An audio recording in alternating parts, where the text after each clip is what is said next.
እንድታረዱ ትእዛዝ ሰጣቸው የነበረ ልጅ ይሄ ነውና ይሄ አንደኛው ተይዟል፣ ሁለት ነው የቀሩት እነሱም ይያዛሉ ብዬ ተስፋ ትእዛዝ ሲያስተላልፍ የነበረው በቁጥጥር ስር እንደዋለ እየተነገረ ይገኛል። በሳውዲ ድንበር ላይ ኢትዮጵያኖች እንዲተራረዱ ትእዛዝ ሲሰጡ ከነበሩት ውስጥ አንደኛው በቁጥጥር ስር እንደዋለው የሳውዲ ፖሊስ እየተነገረ ይገኛል። ማታውቀውን ሰው ዝም ብለህ ታርደዋለህ? ማታውቀውን ሰው ማታውቀውን ላይቭ ላይ አምጥታችሁ አንድ ወንድ ካንቺ ጋር ለመሆን በወር ስንት ብር መስራት አለበት? 200,000 ሚሊዮን 100,000 ፌሚኒዝምን እየመራች ያለችው ጆርጂ በርካታ ከሌዝቢያኒዝም ጋር የሚያገናኛት ቪዲዮዎች እየወጡባት ይገኛሉ።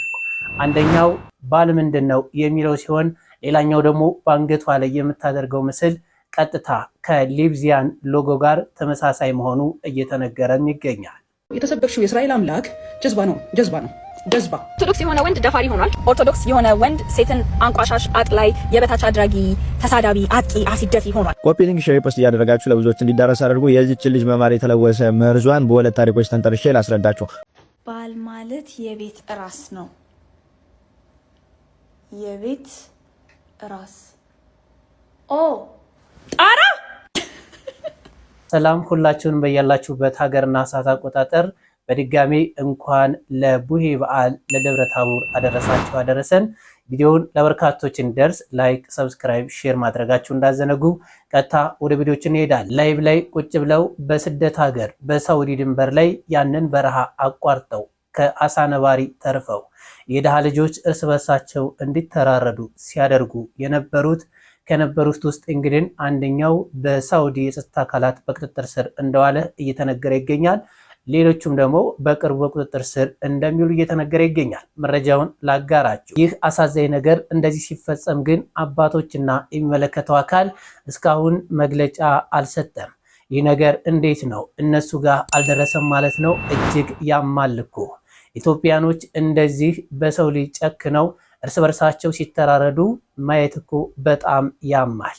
ይህ ነገር እስከ መጨረሻው እንዲቆም የሚመለከተው አካልና አባቶች እንዲሁም የሃይማኖት አባቶች ጠበቅ አድርገው ወጣቱን ህዝቡን ማስተማር አለባቸው። በርካቶችም ታዲያ ሀሳብ አስተያየታቸውን እየሰጡ ይገኛሉ። እስኪ ትንሽ እንከታተል። ኢትዮጵያውያን እርስ በርስ ተገዳደሉ። ይሄ ነገር ዜና መሆን ካቆመ ጥቂት ጊዜያትን አሳልፏል። አሁን ላይ ደግሞ እየሰማን የምንገኘው ኢትዮጵያውያንን ላይቭ ላይ እያሳዩ እንደዚሁ በዘር ተከፋፍለው ተራረዱ የሚል ነገር በቪዲዮ ማስረጃ ሲመጣላችሁ ምን ትላላችሁ? ምን አይነት ጭካኔ፣ ምን አይነት ሰብአዊነት፣ ምን አይነት ኢትዮጵያዊነት ነው? ኢትዮጵያዊነት አንዳንድ ጊዜ ያስደንቀኛል። እንደዚህ አይነት ኢትዮጵያኖችስ ከየት ነው የመጡት ስል እንድጠይቅ ያደርገኛል። እኛ እርስ በርስ ተጨካክነናል። አሁን ላይ በላይቭ አንዱ አንዱን ሲያርደው ሊትራሊ አንገቱን ቆርጦ ሲጥለው እያየን እንገኛለን። ይህንን የሚያደርጉ ደግሞ ሚሊዮኖች እያዩዋቸው መሆኑን ደግሞ ነገሩን የባሰ የከፋ ያደርገዋል። ይሄ የአእምሮ ህመም ነው ወይስ እንደኛው ሰው ሆኖ በሰውኛ አእምሮ ያሰቡ ሰዎች ናቸው እንደዚህ ያደረጉት ብለንም እንድንጠይቅ ያደርገናል። እጅግ በጣም ነው ያዘንኩት። እጅግ በጣም ነው የተረበሽኩትም። እጅግ በጣም ነው በኢትዮጵያዊነቴ ራሱ ያፈርኩትም። እንደዚህ አይነት ሰዎች አሁንም በየአካባቢያችን ሞልቷል። እባካችሁ ኢትዮጵያውያን አሁንም ተጠንቀቁ። ከእንደዚህ አይነት ክፋት ካለው አስተሳሰብም ፈጣሪ አይምሮአችንን ንጹህ ያድርግልን ከማለት ውጪ ምንም ማለት አልችልም። እዚሁ ሀገራችን ውስጥ የምንገዳደለው ሳይበቃን ከሀገራችን ወጥተን በሰው ሀገር በዘር ተከፋፍለን መገዳደል፣ ያውም በዘር ማለት ለሚከብድ ሁኔታ ማለት ነው። በሳውዲ አረቢያ ውስጥ የሚኖሩ የአርሲና የወሎ ኦሮሞዎች ተከፋፍለው እንግዲህ አንዱ አንዱን ለመግደል፣ አንዱ አንዱ ላይ መጥፎ ለመስራት፣ አንዱ አንዱ ላይቭ ላይ የመጣ ለማረድ እና ብቻ አንዱ አንዱ ላይ መጥፎ ነገር ለመስራት እንግዲህ የተፎካከሩ የተቀዳደሙ ነው የሚገኙት። when I tell you ላይቭ ላይ አረደው ስላችሁ ላይቭ ላይ ቀለው በስነ ስርዓት ኦን ቲክቶክ ላይቭ እየታየ ማለት ነው። ቪዲዮን እንድታዩት አልመክራችሁም፣ እንዳትፈልጉት ራሱ። እኔ ያው ረጅም ጊዜን ማጠፋው ትዊተር ላይ ምናምን ስለሆነ እንደዚህ አይነት ነገሮች ያው ኮመን ስለሆነ ያረበሸኝ። እንግዲህ ለሚያዩ ሰው ለመጀመሪያ ጊዜ ለምታዩት ሰዎች በጣም ነው የሚረብሻችሁ። ማለት ኢትዮጵያውያን ናቸው፣ በስደት የሚገኙ ኢትዮጵያውያን ኑሯቸውን አሸንፈው የእነሱ ኑሮ አሸንፈው የቤተሰባቸውን ኑሮ ለማሸነፍ ከሀገር የወጡ ስደተኞች ማለት ነው። እነዚህ ስደተኞች ናቸው እንግዲህ እርስ በርስ የተፈላለጉ ላይቭ ላይ የገቡ እኔን ጀግና አንተነ ጀግና፣ እሱ መሞት አለበት፣ መገደል አለበት፣ መደብደብ፣ መግረፍ፣ መግደል፣ መድፈር ወንድ ልጅ እየደፈሩ እና የሳውዲ መንግስት ደግሞ ይሄን ነገር ይፈልገዋል መሰለኝ። የሳውዲ ፖሊስ ይሄን ነገር ይፈልገዋል እያወቀ እንደዚህ ነገር የተካሄደ እንደሆነ ዝም ነው ያለው። ማለት በቃ እርስ በርስ የተጨራረስን ነው። በቃ እርስ በርስ የተገዳደሉ ከሆነ ተዋቸው አይነት ነገር ምን ያክል እንደምንናቅ አስቡት። በአረብ ሀገር የሚሰሩ ሴት እህቶቻችንን ለማምጣት በነጮች ወር ደግሞ በእነሱ በአረቦች የሚደርስባቸውን ግፍና መገደል ወር ደግሞ ስቃይ እያየን እነሱን ለማምጣት ወደዚህ በሚሞከርበት ሰዓት ላይ ወንዶቹ ደግሞ እዛ ሄደው እርስ በርስ መጨራረስ ምን ማለት ነው? እውነት ነው የምላችሁ እንደ ሀገር አንዳንዴ የማያልፍልን ለዚህ ነው። በቃ ያለው የህዝቡ ችግር ነው። በቃ ራሱ የህዝቡ ጭንቅላት ችግር ነው ብዬ እንዳስብ ያደረገኝ አጋጣሚ። ለማንኛውም በሳውዲ አረቢያ የምትኖሩ ኢትዮጵያውያን ካላችሁ ይህን ቪዲዮ የምትመለከቱ በጠቅላላ በዛ አካባቢ የምትኖሩ ሰዎች ካላችሁ ምንድነው ይሄ ጉዳይ የተካሄደ ያለው? እስቲ ኮመንት ላይ ጻፉልኝ። ምን የተፈጠረ ወር ደግሞ በውስጥ መስመር ጻፉልኝ። ለማጣራት ሞክራለሁ ነገሮችን፣ ከዛ እናንተ ለማቅረብ ሞክራለሁ። ብቻ ለማንኛውም እግዚአብሔር ኢትዮጵያን ከክፉ ይጠብቅልን፣ ህዝቦቿን በዓለም ዙሪያ የተበተኑ ህዝቦቿም እንደዚሁ ከክፉ ይጠብቅልን፣ ለቤታቸው በሰላም ያብቃልን፣ ሀገራቸው ቤታቸው ኢትዮጵያ ሰላም ሆና ወደ ኢትዮጵያ ለመመለስ ያብቃልን እላለሁ። መልካም ቀን። አህያው ተገኝቷል ማለት እንግዲህ እዚህ ነው ጋይስ። ኦሮሞ መርት ጀቻ ደበገ ገመደን እኔ በጣም ደስ ብሎኛል። ማታ ላይቭ ላይ ጀዋር ምን አለ መሰላችሁ ነገር ከእጅ በፊት ከምላስ ትጀምራለች አለ። ምን ማለት ነው? አንድ ሰው እናንተ ላይ እጁን ሳያነሳና ቢላ አንገታችሁ ላይ ሳያሳርፍ በፊት ምን ያደርጋል? በነገር በምላስ ማለት ነው እናንተ መስደብና መዝለፍ ይጀምራል። የዛኔ ዝም ካላችሁት ነው ወደ እጅ የሚያልፈው ማለት ነው። እና በምስሉ ላይ የምትመለከቱት ልጅ ሙዘሚል ይባላል። ይሄ አንድ ምስኪን ለእናቱ የሆነ ልጅ ታርዶ እንደ ሀገር ሀዘን ላይ በነበርንበት ወቅት ምን ይላል? የወሎ ሰው አካባቢ ላይ የለም እንጂ ባገኝ ከብት ታርዶ እንደሚበላው አረጂ ስጋውን በሚጥሚጣ ጥቅሼ ነው የምበላው ብሎ ቪዲዮ የሰራ ሰው ነው። እና አሁን ላይ ቀጨም ተደርጎ እስር ቤት ይገኛል ማለት ነው። እና ራሳቸው ጋር የኦሮሞ ልጆች አሳልፈው እየሰጡ ነው። የኦሮሞ ማህበረሰብ ይሄ አይደለም ድርጊቱ እኛን አይወክሉም ብሎ አሳልፈው እየሰጡ ነው። ጀዋር እናመሰግናለን። ሌሎችም ሁላችሁም በርቱበት። ሌሎች አህዮችም ገና ትቀራላችሁ፣ ትቀጥላላችሁ፣ ትያዛላችሁ። እሺ የዚህ ልጅ ደም መና አይቀርም። እና የኦሮሞ ህዝብ እንደዚህ አይደለም፣ የዋህ ህዝብ ነው። ውሃ ቢጠየቅ ወተት የሚሰጥ ህዝብ ነው። ተከባብረን ተዋደን ነው ሀገራችን ላይ የምንኖረው። እናንተ ግን የሰው ሀገር እንኳን ሄዳችሁ በሰው ሀገር ላይ በስደት ላይ እንኳን እርስ በርስ በቃ የማትዋደዱና እርስ በርስ የምትጨካከኑ ሰዎች ናችሁና ፈጣሪ እጃችሁን ይስጣችሁ። ብቻ ግን ደስ ብሎኛል። ሌሎችም ትቀጥላላችሁ። ብቻ ደስ ብሎኛል። እጅህን ያገኘው ደግሞ የማታውቀውን ሰው ዝም ብለህ ታርደዋለህ። የማታውቀውን ሰው የማታውቀውን ላይቭ ላይ አምጥታችሁ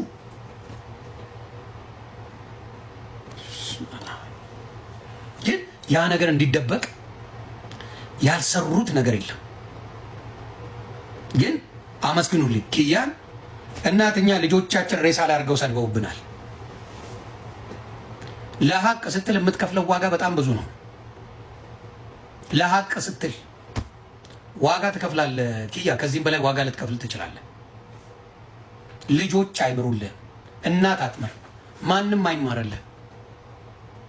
ስለ እውነት ካወራ የምትጠላው በዛና በዛ ብቻ እና አሁን አረብ ሀገር ላይ በሚዘገንን ሁኔታ ሳውዲ ላይ 24 ደርሰዋል በማረድ አርደው ደግሞ አይረቁም፣ እንትኑን ይቆራርጡታል። እና ኪያ እንዳይሰማ እናት ስድብ አይለጥፍባት። እናት እንዲቱ ነው የሚላል ምን አይለጥፍ ስድብ። ብዙ አትደንግጥ፣ ብዙ ግራ ይግባል። ግን የእናት አምላክ ይጠብቃል። ጀግና ነህ። ጀግና ህዝብ እንዳይተራረድ አንተ እየተሰደብክ ለሙሉ ኢትዮጵያውያን ይሄ መልእክት እንዲደርስ አድርጋል ኪያ። ስለዚህ ጀግና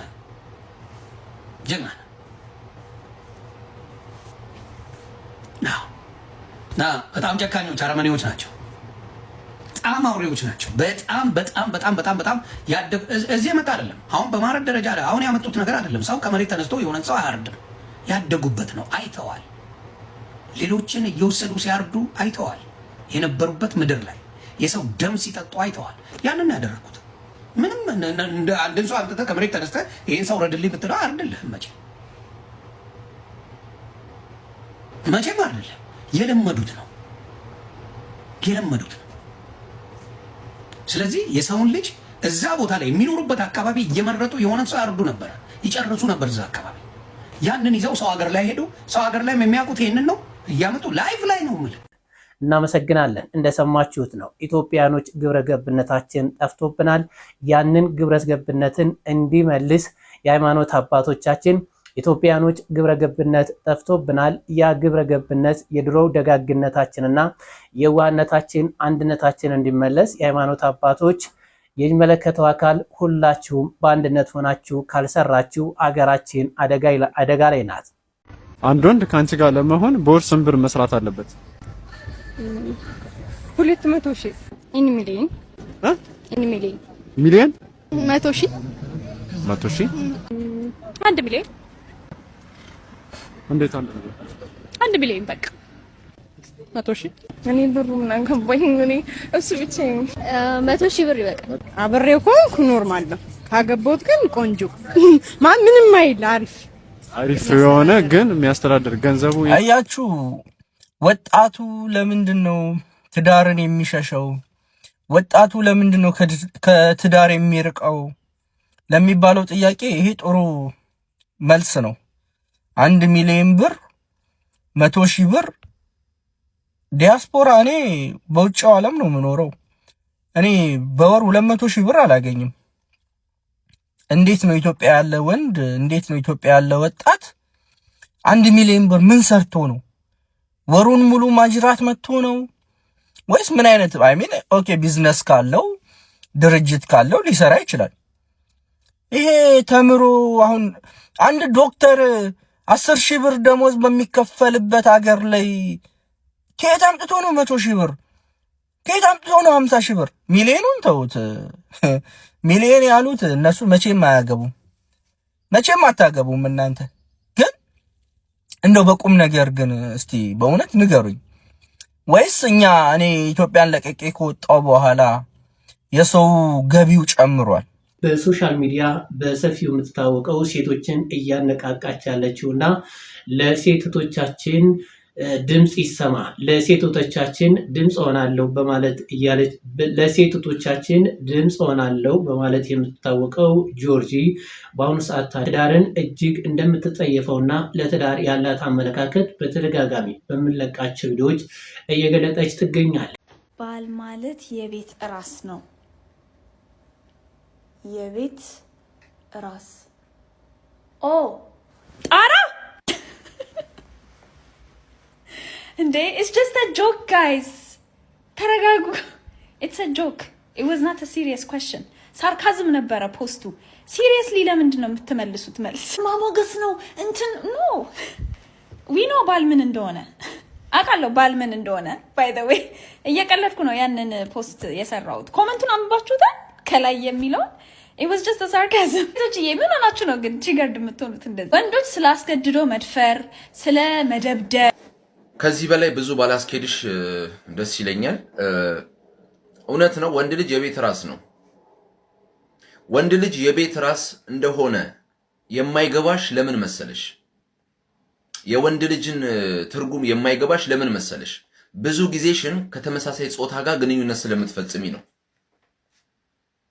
በእንደዚህ አይነት ድርጊት ውስጥ ስላለሽ የወንድ ልጅ የቤት ራስነትና የወንድ ልጅ ትርጉም ሊገባሽ አይችልም። ሲጀመር አንቺ ማንነሽና ነው ምንድነሽና ነው ዛሬ ስለ ሴት ልጅ ክብር ወጥተሽ መፈክር ይዘሽ አደባባይ እንውጣ የት እንውጣ እያልሽ ያዙ ይልቀቁኝ እንቧ ከረየው የምትይው ማንነሽ አንቺ? አንቺ እኮ ለራስሽ ክብር የሌለሽ ሴት እኮ ነሽ። ሴት ልጅ አትደፈር ሴት ልጅ መደፈር የለባትም እያልሽ ቪዲዮ የምትሰሪ አንቺ እኮ ነሽ። መልሰሽ ደግሞ ሴት ልጅ ለመደፈሯ ምክንያት የምትሆኚው አንቺ ነሽ። ምክንያቱም በምትለቂያቸው ቪዲዮዎች እንዴ በአንድ ሌሊት ከ5 እና ከ6 ወንድ ልጅ ጋር ስትላላሽ ሴክስ ስታደርጊ ምን ስትይ ፎቶ እየለጠፍሽ ቪዲዮ ፖስት እያደረግሽ የትኛዋ ሴት ልጅ ነች ያንቺን መፈክር ተቀብላ አደባባይ የምትወጣው? የትኛው ምሳሌነትሽ ነው አንቺ ለሴት ልጅ? እንዴ አንቺ ማለት እኮ ሴት ልጅ እንድትደፈር ምክንያት የሆንሽ ሴት፣ እንደገና መልሰሽ ሴት ልጅ መደፈር የለባትም ብለሽ ድራማ የምትሰሪ ሴት። አንቺና መሰሎችሽ እንደዚህ አይነት ድራማችሁን አቁሙ። ሴት ልጅ ስትደፈር ቆሞ የሚያይ ወንድ የለም። ምክንያቱም እናት አለን እህት አለን ሁላችንም። አንቺ ግን ለሴት ልጅ መፈክር የምትበቂ ሴት አይደለሽ። ራስሽን እድፍሽን አንሺ። መጀመሪያ አንቺ እድፋም ሴት ነሽ። እድፍሽን አንሺ። ሴት ልጅ ለመደፈር ምክንያት የሆንሽ ሴትዮ ዛሬ መተሽ ደግሞ የሴት ልጅን ክብር ሴት ልጅ በየአደባባዩ ተደፈረች። አንቺ በየአደባባዩ የምትሰሪውን ተልካሻ ነገርሽን አቁሚ። መጀመሪያ ምሳሌ መሆን ስትቺ ነው ዛሬ ላይ መተሽ ስለ ሴት ልጅ ክብር ማውራት ያለብሽ። እድፋም ሴት ነሽ። እደግመዋለሁ። እድፍሽን ለማንሳት እድፍሽን ለማጽዳት ሞክሪ። አንቺ ማለት በፍጹም ሴት ልጅን የማትወኪ ፍጥረት ነሽ። ባል የቤት ራስ ነው ብላ ምን ማለት ነው በማለት ግራ ገብቷታል። ቃሉ ግን የመጽሐፍ ቅዱስ ነው። ጌታችን መድኃኒታችን ኢየሱስ ክርስቶስ ያስተማረው ትምህርት ነው። እግዚአብሔር የቤተ ክርስቲያን ራስ ነው። ባል ደግሞ የቤቱ ራስ ነው። የቤቱ አባወራ ማለት ነው። ሚስቱን እንደ እግዚአብሔር ክርስቶስ የሰው ልጅ እንደወደደው ይውደዳት ይላል። ሚስትም ደግሞ ባሏን እንደዚሁ ትውደደ ይላል። ባሉን ቢያስቀይም እግዚአብሔርን እንዳስቀየመ ይቁጠረው ነው የሚለው በቤተ ክርስቲያን። ሚስትም ባሏን ብታሳዝነው እግዚአብሔርን እንዳሳዘነች ይቁጠሩት ነው የሚለው። ስለዚህ እግዚአብሔርን እንደወደደ እናንተም ተዋደዱ ሲል ጌታችን መድኃኒታችን ኢየሱስ ክርስቶስ ቅዱሱን ጋብቻ መሰረተው። ነገር ግን እነዚህ ሌቪዚያኒዝሞች የኦርቶዶክስ ተዋሕዶ ቤተክርስቲያንን ይሁን ማንኛውንም ሃይማኖት ታዲያ ነገር ግን እነዚህ ሌቪዚያኒዝሞች እንደተናገሩት ከሆነ ሴት ልጆችን ሃይማኖት አልባ በማድረግ እንደነሱ ትዳር ጠል ማድረግ እንደሆነም ዓላማቸው የታወቀ ነው። እስኪ የተናገሩትን ንግግር እንስማ። የተሰበክሽው የእስራኤል አምላክ ጀዝባ ነው። ኦርቶዶክስ የሆነ ወንድ ደፋሪ ሆኗል። ኦርቶዶክስ የሆነ ወንድ ሴትን አንቋሻሽ፣ አጥላይ፣ የበታች አድራጊ፣ ተሳዳቢ፣ አጥቂ፣ አሲደፊ ሆኗል። ኮፒ ሊንክ ሼር ፖስት እያደረጋችሁ ለብዙዎች እንዲዳረስ አድርጉ። የዚህች ልጅ መማር የተለወሰ መርዟን በሁለት ታሪኮች ተንተርሼ ላስረዳችሁ። ምክንያቱም እነዚህ ሁለት ሴቶች የሴቶችን ጥቃት ተንተርሰው በእነሱ ሽፋን ሆኖ ቤተክርስቲያንንና ቤተክርስቲያንን ብቻ እያጠቁ ስለሚገኙ ክርስቲያኖች መንቃት መቻል አለባችሁ። አንደኛው ታሪክ ምንድነው? በአንድ ሀገር የሚኖር አንድ ባለጸጋ ሰው ነበረና በታምረ ማርያም ላይ ታሪኩን ታገኙታላችሁ። ገንዘቡን ለዘዋሪ ለአዝማሪ በትኖ ጨረሰው። የሚበላው እስኪያጣ ድረስ ድሃ ሆነ። በዚያንም ጊዜ ባገኘበት ሀገር ሀጥቼ በሰጠበት ሀገር ለምኜ አልኖርም ብሎ ስደት ጀመረ። መሀል ላይ ግን ሴጣን በአንድ ባለጸጋ ሰው ተመስሎ ቆሞ ይጠብቆ ነበረ። በዚያንም ጊዜ ያ ሰው በዛ መንገድ ሲያልፍ አንተ ጎልማሳ ወዴት እየሄድክ ነው ብሎ ሴጣን ጠራው ማለት ነው። አይ እኔማ በአንድ ሀገር የምኖር ባለጸጋ ነበርኩ። ገንዘቤን ለዘዋሪ ለአዝማሪ ጨርሼ በትኜ በሰጠበት ሀገር ተቀብዬ በተለመንኩበት ሀገር ለምኜ ባገኘበት ሀገር አጥቼ አልኖርም ብዬ ስደት እየሄድኩ ነው ብሎ ነገረው ማለት ነው። በዚያንም ጊዜ ሴጣን ድንጋዩን እንቁ አስመስሎ ለዛ ሰው አሳየውና ይሄን ብሰጠው ይበቃሃል አለው። ሰውየውም እንኳን ይሄ እንቁ ለኔ ብቻ አይደለም ለልጅ ልጆቼ እንኳን ይተርፈኛል ስጠኝ አለው። ሴጣንም በዚያን ጊዜ ይሄንን እንቁ ከመስጠቴ በፊት ግን አንድ ቅድመ ሁኔታ አለኝ ብሎ ነገረው። ያ ሰውየም ንገረኝ፣ ችግር የለውም አለው። አንተ ስላሴን ከካድክልኝ ይሄንን እሰጥሃለሁ ብሎ ነገረው ማለት ነው። በዚያንም ጊዜ ያ ሰውየ ምን አለ? ለዚህ ያደረሱኝ እነሱ አይደሉ እንዴ ብሎ ስላሴን ካደ ማለት ነው። በመጀመሪያ ደረጃ እኚህ ሰዎች በፌሚኒዝም ውስጥ ተደብቀው አምላክን የማስጋድ ከሃይማኖት ሴቶችን የማውጣት ባሪያ ናችሁ እያሉ ሃይማኖት እናንተን አደይታለች፣ እናንተን ዝቅ አድርጋለች፣ እናንተን እየጨቆነች ነው ብለው በፌሚኒዝም ሽፋን ሃይማኖትን እየወጉ ያሉ ሰዎች ናቸው። ወደ ታሪኩ እንመለሳለን። ይሄንን ማስረጃ ግን ላሳያችሁ። ሃይማኖት በጣም የብዙ ጭቆና መሳሪያ ሆኖ የኖረ ነገር ነው። ሃይማኖት አይደለም የሚጨቆነው፣ ግን ሃይማኖት መሳሪያ ሆኗል ካል ያ መሳሪያ ኦልሬዲ መጨቆኛ ነው ማለት ነው። አዎ ሃይማኖት በጣም መመታት ያለበት አይዲዮሎጂ ይሰበር እንደሚባለው መሰበር ያለበት ነገር ብዬ ነው ማስብ። ኖርማሊ ከሃይማኖት ሴቶችን ከሃይማኖት ተቋማት መውጣት ነው አንግሊ። that's my only angle። ፌሚኒዝም ራሱ አይደለም የኔ አንግል። ሴቶች ከሃይማኖት ስርዓት ውስጥ ከወጡ ወይም ከሃይማኖት አስተሳሰቦች ውስጥ ከወጡ it's just only natural. I'm so glad to see that you guys are coming to the realization that religion is actually a weapon formed against women. ለሴቶች ጠላት የሆነ ኢንስቲትዩሽን ነው ራሱ ካለችበት ከፍታ አውርዶ መሬት ላይ የሚያስቀምጣት አይዲዮሎጂ ነው ብዬ ነው ማስበው። ሃይማኖት ስፍራዎች ላይ ሴት ልጅ ምንድናት? አይደር ረዳት ናት፣ ኦር አሳሳች ናት፣ ወይ ደግሞ መቀጣጫ ናት አይደለ? ከነዚህ ሶስት ውጪ ጤነኛ ሮል ራሱ በስነ ስርዓት የሚሰበክ አይመስለኝም። እኔ ሲሰበክም ተብሎ ነው የሚደመጠው። ሬር ስለሆነ ሃይማኖት ፌክ እንደሆነ ያወቁባቸውን 10 ነገሮች መካከል 6ቱ ነግራችኋለሁ። 4ቱን መገመት የእናንተ ቤት ስራ ይሆናል። ስለዚህ እነዚህ ሰዎች ፌሚኒዝምን እንቁ አስመስለው በዚያን ጊዜ ግን ፌሚኒዝምን ለመቀበል ግን ሃይማኖትን መተው አለብህ እያሉ ሴቶችን በዚህ ልክ እየመረዟቸው ከሃይማኖት እያራቋቸው ይገኛሉ። ፌሚኒዝም እንቁ ይመስላል፣ ግን ደግሞ ድንጋይ ነው። በውስጡ ብዙ ኮተቶች፣ ብዙ ጸያፍ ነገሮች አሉበት። እነዚህ ነገሮች ተንተርሰው የሚመጡ ከእግዚአብሔር መንግስትና ከሃይማኖት የሚያስወጡ ናቸው። በዚያንም ጊዜ ያ ሰውዬ ስላሴን ካደላቸው ማለት ነው። እኚህ ሴቶችም ጥቃትም የሚደርስብን በሃይማኖታችን ምክንያት አይደለ እንዴ? የሚደፍሩንስ ክርስቲያኖች አይደሉ እንዴ? እቺ ሴት ቅድም ምን ብላ ስትናገር ነበር? ሰንተናት እንመለስ። ኦርቶዶክስ የሆነ ወንድ ደፋሪ ሆኗል። አዎ ኦርቶዶክሳውያን ወንዶች በጣም ደፋሪ ሆኗል እያለች የሚደፍሩት ደግሞ ኦርቶዶክሳውያን እንደሆኑ ደግሞ ለእነዚህ ሴቶች እየተናገረች ነው። ኦርቶዶክስ ደፋሪ ናት የሚለውን ሐሳብ አሰረጸች። በዚህ ደግሞ መጣ ሃይማኖት ጨለማ ውስጥ እንድትኖሩ አድርጋቸዋለች ብላ ደግሞ ተነግራቸዋለች። እነዚህ ሴቶች ለዚህ የዳረገን ኦርቶዶክስ መሆናችን ሃይማኖት ስላለን ነው እንጂ ባይኖረን ኑሮማ ይሄ ጭቆናና ይሄ ሁሉ መገፋት አይደርስብንም ነበር ብለው አስበው ከዚህች ቤተክርስቲያን ክደው እንዲወጡ በኦርቶዶክስ ስም ክርስቲያን ትላለች እኮ ራሷ፣ ግን ክርስቲያን አይደለችም። ክርስቲያናዊ ስነ ምግባር አስተምሮቱ በፍጹም በዞረበት አልዞረችም። ዓላማ ይዛለች፣ ዓላማ አንግባለች። ሴቶችን ተጨቆማቸዋል፣ ብዙ መከራ ደርሶባቸዋል። እኔ ከዚህ መከራ ማድናችሁ ለእናንተ ምጮላችሁ በፌሚኒዝም አማካኝነት ሲሆን ነው ብላ ሴቶቹን እንቁ ነው የምታሳያቸው። ከእንቁ በስተጀርባ ግን የሴጣን ሐሳብ ያለበት ከሃይማኖት የሚያስወጣ ባህልን የሚያስረሳ ወንድን ከወንድ ሴትን ከሴት የሚያጋባ ጸያፍ የሆነ አስተምሮ ያለው ውስጡ መርዝ የሆነ ሐሳብ ነው ያላት እቺ ልጅ። ተወደደም ተጠላም በቪዲዮዎቿ ደግሞ ይሄንን በብዙ ነገር አንጸባርቃለች። ከዚህ ከዚህም በፊትም የተያዘባት ቪዲዮ ከዚህም በፊትም የወጣባት መረጃ ሁሉ እቺ ሴት ባክግራውንድ ምን እንደሆነ በግልጥ የሚያሳይ ነው። ስለዚህ እንደዛ ሰይጣን ድንጋዩን እንቁ አስመስላ ተገፍተሃል፣ የተገፋ ደግሞ በሃይማኖት ምክንያት ነው፣ ያ ሰይጣን ስላሴን ካደልኝ እንዳለ አሁንም ደግሞ ፌሚኒዝምን ያዙና ሃይማኖታችሁን ካዱ በማለት ሴቶቹን እያጠፋች ያለች የሰይጣን መጋለቢያ ፈረሱ ናት እቺ ልጅ። ከዛም ያ ሰይጣን ቀጥሎ ምን አለ? ቅዱሳንን ካደልኝ አለው፣ ቅዱሳንን በክድላለሁ አለው ማለት ነው። በመጨረሻም ሰይጣን ያንን እንቁ ያስመሰለውን ድንጋይ ሰጥቶና ሰውየው እንቁ የመሰለውን ድንጋይ ተቀብሎ መሄድ ሲጀምር ሰይጣን መንገድ ያስቆመውና ቆይ ወንድሜ የረሳሁት ነገር አለ፣ ክርስቲያኖቹ የሚመኩባት ድንግል ማርያም የምትባላለችና እሷን ካደልኝ አለው። ያ ሰውየም አመለጣና ማንን ይዞ ጉዞ እነዚህ ነው የካርኳቸው እሷ ታማልደኛለች ብዬ ነው ስለዚህ አልክዳትም ብሎ ተናገረ ማለት ነው። በዚያንም ጊዜ ሰይጣን እንቁ ያስመሰለውን ድንጋይ ከእጁ ቀምቶ በዚያ ድንጋይ አናቱን ብሎ ገደለው ማለት ነው። አሁን ፌሚኒዝምን የሚቃወሙ ሴቶች ሲመጡ ለምን ፌሚኒዝምን ትቃወማላችሁ? እናንተ ሃይማኖትን መካት ሐሳቡን ሙሉ ለሙሉ መቀበል አለበለዚያ ግን መወገድ መቻል አለባችሁ ብለው በጅምላ ፌሚኒዝምን የሚቃወሙ ሐሳቡ ልክ አይደለም ብሎ የሚናገሩ ሴቶች ላይ በጅምላ ወርደው የቃላት ውጊያ ያደርጉባቸዋል ማለት ነው። እነዚህ ሰዎች የሚደግፏችሁ ሐሳባቸውን ተቀብላችሁ አሜን እሺ ብላችሁ ከሃይማኖት ውጪ ሆናችሁ የእነሱን ሐሳብ ያስተናገዳችሁ እስከኖራችሁ ብቻ ነው።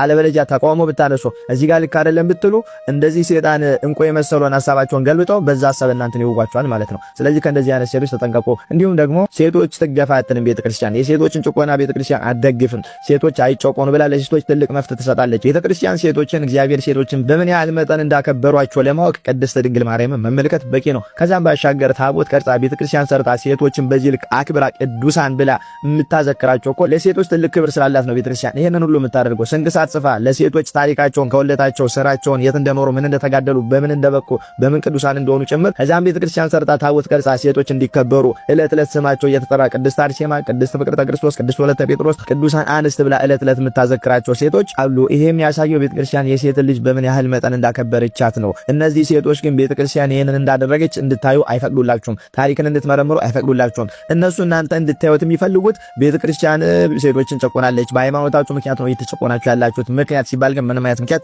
የላቸውም። በደፈናው ሃይማኖትን ጠል እንዲሆኑ ሴቶች ትዳርን እንዲጠሉ ብዙ ተባዙ ምድርን ሙላትኝ ጌታችን መድኃኒታችን ኢየሱስ ክርስቶስ በቃና ዘገሊላ ተገኝቶ የቀደሰውን ትዳር ሴት ልጅ ትዳር ውስጥ ስትገባ ባሪያ ናት ብለው ሴቶችን በመስበክ የሚሰሩት ነገር ሁሉ ባርነት እንደሆነ ፍቅር የሚባል ነገር የሌለበት አስተምሮ ነው የሚናገሩት እነዚህ ሴቶች። እነዚህን ሁለት ሴቶች ብንመለከት እቺ እለት እለት ስራዋ ምንድነው? ክርስቶስን መሳደብ፣ ቤተክርስቲያንን ማንቋሸሽ፣ የሌላ አስተምሮ ቤተክርስቲያን ታስተምራለች ብላ ያለ ስሟ ስም መስጠት ነው። እቺኛዋ ደግሞ ክርስቲያን ነኝ ትላለች፣ በስመ ክርስትና ተሸፍና ለሴቶች መብት የቆመች አስመስላ ሴቶችን ወደማይሆን ጉድጓድና ገደል እየቀጠተች ያለች የሰይጣን ቀንደኛ ተላላኪ ናት። ገባችሁም አልገባችሁም ይሄ እውነታው ነው። በማስረጃ ደግሞ እንዳያችሁት ነው። ስለዚህ ትሰማ የሚለው ቻሌንጅ ከዚች ልጅ ስለመጣ ብቻ መቀበል አልነበረባችሁም። ሴቶች ትገፋ፣ ሴቶች ሲጨቆኑ፣ ሴቶች ይደፈሩ አይደለም። ሴቶች በወንዶች ተጨቆኑ ብቻ እንደሚኖር ሰው ሴቶች በሴቶችም እንደሚጨቆኑ ማንሳት መቻል አለባችሁ። እቺ ልጅ የምትደበደበው በወንዶች አይደለም። ይሄ ሁሉ ድብደባ የሚደርስባት በወንዶች አይደለም፣ ሴቶች ራሳቸው ናቸው። ሴቶቹ ላይ እንደዚህ ቢጨክኑት ወንድን ሴቶች እንዲጠሉ ለማድረግ የምትሄዱበት ርቀት ተገቢ አይደለም።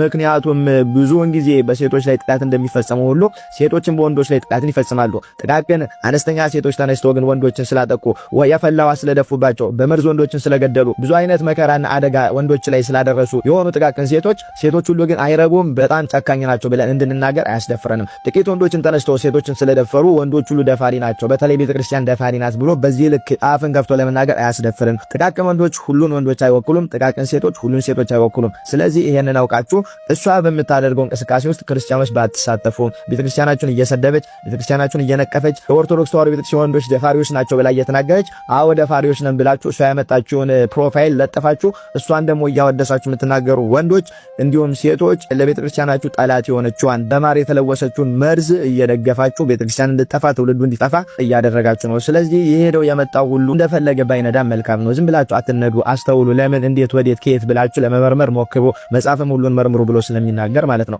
ስለዚህ እቺ ልጅ በዚህ ልክ ህዝቡን እየሸወደች ነው። ሴቶች ላይ ጥቃት እንዲፈጸም ቤተክርስቲያን በፍጹም አትፈልግም። ሴቶችም ደግሞ ጥቃት እንዳይፈጸምባችሁ ራሳችሁን ጠብቁ፣ ሰውነታችሁን አታጋልጡ፣ ራሳችሁን ጠብቁ፣ በጊዜ ቤታችሁን ግቡ፣ ከዚህ አይነት አደጋ ቦታ ራሳችሁን አርቁ። በዚህ ሁኔታ ራሳችሁን ለመጠበቅ ሞክሩ እንጂ እዚህ ላይ ፕሮፋይል ስለተቀየረ እዚህ ላይ ስለተጮኸ ብቻ የእናንተ ጥቃት ይቆማል ማለት አይደለም። እንዲህ የምታደርጉ ወንዶች ካላችሁ በመጀመሪያ እናንተ ቤተክርስቲያን ቤተክርስቲያንን አትወክሉም፣ ከአውሬ የማትተናነሱ መሆናችሁንም ደግሞ ማስተዋል መቻል አለባችሁ። ራሳችሁን ግዙ። ሴቶችም ደግሞ ለማንም መሰናክል አትሆኑ። ራሳችንን መጠበቅ ያለብን ራሳችንን። ከዛም ባሻገር ግን ወላጆች ከደፋሪ ወንዶች ብቻ ሲሆን ልጆቻችሁ መጠበቅ ያለባችሁ ከዚህች ልጅ መርዝ ከሆነ አስተሳሰብም ልጆቻችሁን ልጠብቁ ይገባል። መጨረሻው ማያምር ግብረ ሰዶም ሌዝቢያን እንዲሆኑ የሚያደርግ አስተምሮና ፍጻሜ ነው ያለውና ከዚህች ልጅ መርዝ ተጠንቀቁ ለማለት ነው። ቪዲዮ ረጅም ስለሆነ ኮፒ ሊንክ፣ ሼር፣ ፖስት እያደረጋችሁ ለብዙዎች እንዲዳረስ አድርጎ ይቆየን። ወንድሞቻችንን እናመሰግናለን። ክርስቲያን ወደ ኢትዮጵያን እስከ ሰዓት ድረስ አብራችሁ ስለቆያችሁ አመሰግናለሁ። በቀጣይ ቪዲዮ እስከምንገናኝ ድረስ ሰላም ቆዩ።